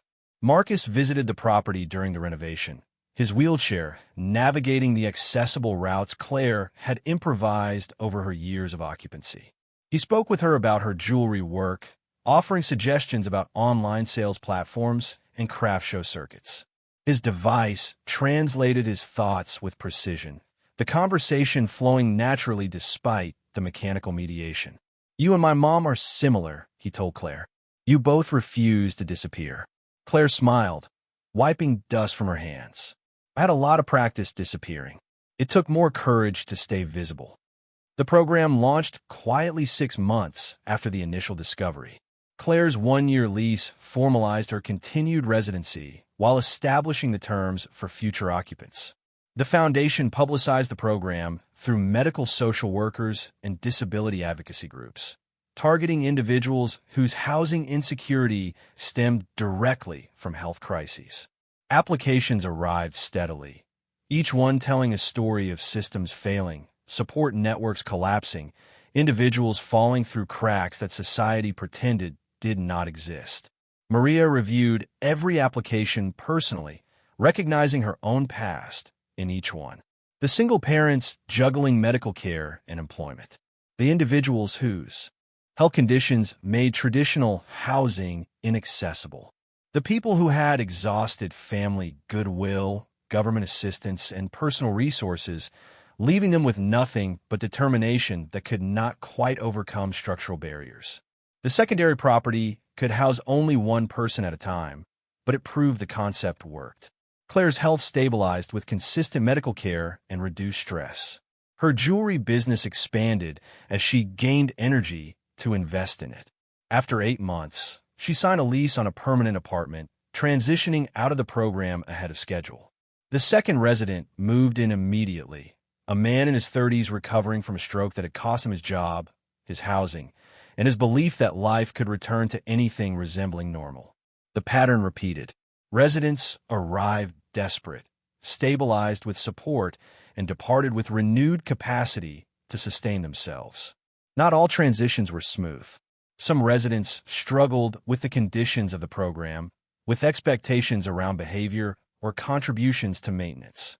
A few left before their lease concluded, returning to situations that felt familiar even if they were not safe. But enough succeeded that the model proved viable, worth expanding. Maria stood in the factory 10 years after discovering the vault, watching Marcus deliver his speech about disability advocacy to an audience of students, parents, and educators. His voice through the device was confident, his arguments sharp, his presence commanding despite the ventilator that accompanied him everywhere. He had become someone she never could have imagined during those desperate early days, not in spite of his limitations, but through his refusal to let them define his entire existence. The vault remained visible in the basement, a memorial to possibility that visitors sometimes asked to see. She took them down occasionally, showing them the empty space, explaining what it had contained and what that discovery had enabled. But she always ended the tour by emphasizing that the vault itself was just metal and mechanism. What mattered was the choice to open it, the willingness to believe that something valuable might exist where everyone else saw only danger and decay. Claire attended Marcus's speech, sitting near the back, her breathing still requiring assistance, but no longer the constant emergency it had been. She caught Maria's eye and smiled, a silent acknowledgement of how their lives had intersected, how one woman's choice to help had rippled outward in ways neither could have predicted. The factory stood solid and purposeful, no longer abandoned, no longer waiting. It had become what Maria had dared to imagine during those first impossible nights, a place where struggle was acknowledged, where help was offered without judgment, where dignity was protected rather than conditional. And somewhere in the city, in the neighborhoods where desperation still drove impossible choices, other people were making the same calculations she had made a decade earlier, weighing risk against necessity, choosing between terrible options and worse ones, holding classified ads in trembling hands and wondering if a $1 building could possibly contain anything worth having. She hoped some of them would be brave enough to find out. And if they did, if they discovered their own vaults or simply discovered that survival was possible, she hoped they would remember to open their doors to those still searching. Because the real fortune, she had learned, was not what you found in the darkness. It was what you chose to do with the light. Thank you so much for watching until the end. If you love this story, check out the other videos on your screen now. I think you'll really enjoy them. And don't forget to subscribe if you haven't already. See you in the next story.